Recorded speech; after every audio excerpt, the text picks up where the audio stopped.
নমস্কার বন্ধুরা, মিষ্টি পৌলমী ব্লগে তোমাদের সকলকে স্বাগত জানাই। আশা করছি তোমরা সকলে খুব ভালো আছো আর আমিও ভালো আছি। তো এখন বাজে সকাল 7:30 আর এখন থেকে তোমাদের সাথে নিয়ে আমি ভিডিওটা শুরু করলাম। আজকে হচ্ছে সোমবার আর আমি দেখো সকাল সকাল মামামকে স্কুলে আজকে ছেড়ে দিয়ে এসেছি। আর আজ থেকে মামামের স্কুলের টাইম আরও তাড়াতাড়ি হয়ে গেছে। 7টার সময় মামামের স্কুলের গাড়ি চলে আসে।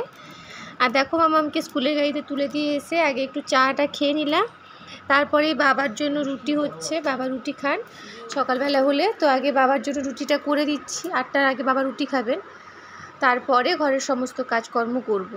মাও রুটি খাবে আর মা বাবা দুজনেই রুটি খান, কারণ মা বাবা দুজনেরই সুগার রয়েছে।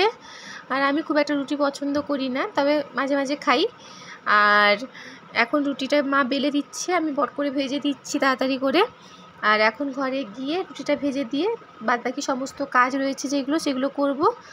সকালের বাসি কাজটা কমপ্লিট হয়ে গেছে, কিন্তু তারপরে আরও অনেক কাজ আছে যেগুলো করতে হবে।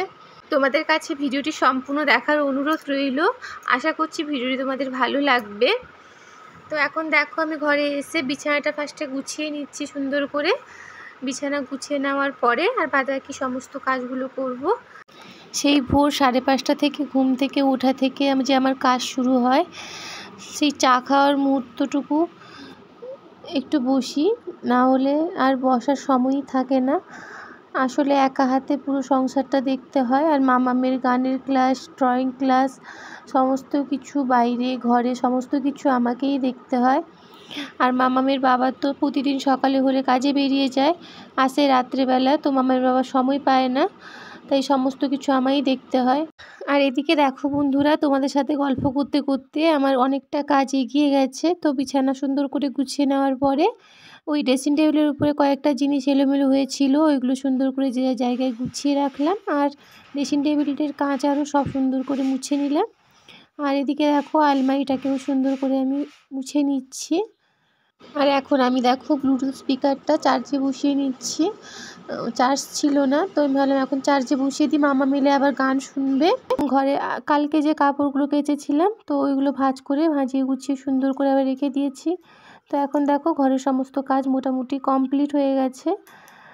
আর এখন ঘরের ভেতরে আমার সমস্ত কিছু গোছানো হয়ে গেছে। তো এখন আমি যাব ঘর মুছতে। তো ঘর মোছার জন্য আমি ঘর মোছার জলে অবশ্যই লবণ ব্যবহার করি, কারণ লবণটা ব্যবহার করলে ঘরে পিঁপড়ে আরও হয় না খুব একটা, আর যে কোনো পোকামাকড় আরও খুব কম হয়। তো ওই জন্য লবণ জল দিয়েই সবসময় মোছার চেষ্টা করি। আর এদিকে আমার ঘরটা আগে ভালো করে প্রথমে মুছে নিলাম, তারপরে দেখো ছাদের উপরে সিঁড়ি আরও সব ভালো করে সুন্দর করে মুছে নিচ্ছি।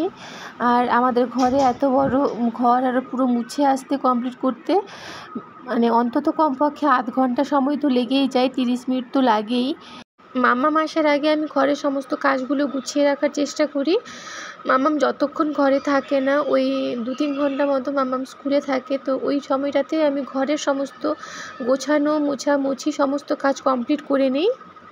একটা কথা অধিকাংশ পুরুষ মানুষের মুখেই শোনা যায়, তো ওরা বলে যে বেশিরভাগ পুরুষ মানুষেরা যে তোমাদের ঘরে কী এমন কাজ, তোমরা তো শুধু খাও দাও, আর ওই তো সামান্য শুধু রান্না করার কাজ, আর বাদ বাকি সময়টুকু তো বসেই থাকো। তো আমাদের মতো কি তোমরা পরিশ্রম করতে পারবে? তবে মামামের বাবা ওরকমটা নয়, এই কথাটা আমি বলছি বলে ভেবো না যে মামামের বাবা ওরকম। মামামের বাবা ভীষণভাবে আমাকে সাপোর্ট করে, আর ও সত্যি সাপোর্ট করে বলেই আমি সমস্ত কিছুই করার এত উৎসাহ পাই, কারণ আমি সমস্ত কিছু এত একা হাতে করি। ও সেটা বোঝে যে আমি কতটা পরিশ্রম করি। আসলে কি বলো তো, একটা মেয়েই একমাত্র বোঝে যে ওদের সংসারে ওদের কতটা কাজ থাকে। সেই সকাল থেকে শুরু করে মেয়েদের কাজের শেষ থাকে না। তারপর মা হয়ে গেলে তারপরে তার কথাই নেই, তখন প্রচণ্ড পরিমাণে কাজের চাপ আরও বেড়ে যায়। প্রত্যেকটা মাই ওটা বোঝে। মেয়েদের জীবনে মেয়েরা বাপের বাড়িতে থাকে যখন, তখন একটা আলাদা রকমভাবে ওরা বড় হয়ে ওঠে। তারপর বিয়ের পরে ওদেরকে আবার আলাদা রকমভাবে মানিয়ে নিতে হয়, গুছিয়ে নিতে হয় সমস্ত কিছু। তো একটা মেয়েই পারে সমস্ত কিছু এইভাবে মানিয়ে গুছিয়ে নিয়ে জীবনটাকে আবার সুন্দর করে গড়ে তুলতে। দেখো তোমাদের সঙ্গে এত কথা বলতে বলতে আমার কিন্তু অনেকটাই কাজ এগিয়ে গেছে। মামামকে স্কুল থেকে নিয়েও চলে এসেছি, আর মামামকে ওআরএস দিলাম খেতে। ও গরমে এলো, ওই জন্য মামামকে বললাম ওআরএস ছিল ঘরে, তো মামামকে বললাম ওআরএসটা খেয়ে নাও। আর আমার ঠাকুর পুজো আরও সমস্ত কমপ্লিট।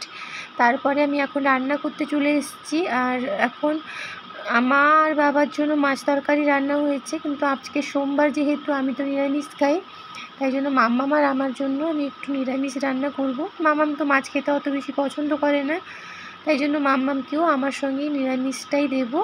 তো আজকে একটু ভাবছি নিরামিষ দিনে একটু স্পেশাল কিছু রান্না করব। তো আমি আগে চাল, ওই ঘরে যে চাল থাকে, যে চালে ভাত রান্না হয় ওই চালেই হবে। ওই চাল অল্প একটু ভালো করে ধুয়ে নিতে হবে, ধুয়ে নিয়ে তাকে 30 মিনিট মতো ভিজিয়ে রাখতে হবে। আর তারপরে সয়াবিনটাকে সেদ্ধ করে নিতে হবে, সেদ্ধ করে নিয়ে তারপরে ওর সমস্ত জলটুকু নিগড়ে নিতে হবে। আর আলুটাকে ডুমো ডুমো করে ছোটো ছোটো কেটে ওকে ভেজে নিতে হবে। ভেজে নেওয়ার পরে ওই তেলেই আমি সয়াবিনটাকে ভেজে নিয়েছি। আর ভেজে নেওয়ার পরে দেখো তেলে আদা কুচি আর গোটা গরম মশলা দিয়ে দিয়েছি। তারপরে একটু লঙ্কা, কাঁচা লঙ্কা, মানে লঙ্কাটা অল্পই ব্যবহার করছি, কারণ মাম্মাম খাবে। মাম্মাম একদমই লঙ্কা খেতে পারে না, তাই জন্য লঙ্কাটা ব্যবহার করছি না বলতে পারো। লঙ্কাটা পরে আমি আমারটাতে দিয়ে নেব। আদার একটু হালকা গন্ধটা, কাঁচা গন্ধটা চলে গেলে তারপরে কিন্তু আমি ওর মধ্যে টমেটো অ্যাড করব। আর টমেটো দেওয়ার পরে ভালো করে মশলাটাকে কষিয়ে নেব। আর মশলার মধ্যে দিয়েছি হলুদ গুঁড়ো, লঙ্কা গুঁড়ো, জিরে গুঁড়ো, ধনে গুঁড়ো, লবণ। আর যদি পারো, যদি কাসুরি মেথি ঘরে থাকে তো অবশ্যই অ্যাড করো। কাসুরি মেথি কিন্তু দিলে রান্নার টেস্টটা দ্বিগুণ বেড়ে যায়। দেখো আমি সমস্ত মশলা কষিয়ে নিয়েছি, তারপরেই কিন্তু মশলা কষানোর পরে ওর মধ্যে সয়াবিন আর ভেজে রাখা আলুটা দিয়ে দিলাম। দেওয়ার পরে ওটা একটু হালকা একটু কষিয়ে নেব। তারপরে ওর মধ্যে চাল দিয়ে দেব, তারপরে জল দিয়ে ঢাকা দিয়ে দেব। তোমরা চাইলে এই রান্নাটা কিন্তু প্রেসার কুকারে করতে পারো। প্রেসার কুকারে করলে আরও তাড়াতাড়ি হবে এবং ভালোও হয় কিন্তু প্রেসার কুকারে। তো আমি আজকে রান্নাটা প্রেসার কুকারে করিনি, আমি করার মধ্যেই করলাম, কারণ আমি আর মাম্মাম খাবো। খুব কম পরিমাণে চালটা নিয়েছিলাম, আমাদের তাড়াতাড়ি হয়েও যাবে, ওই জন্য আর প্রেসার কুকারে দেইনি।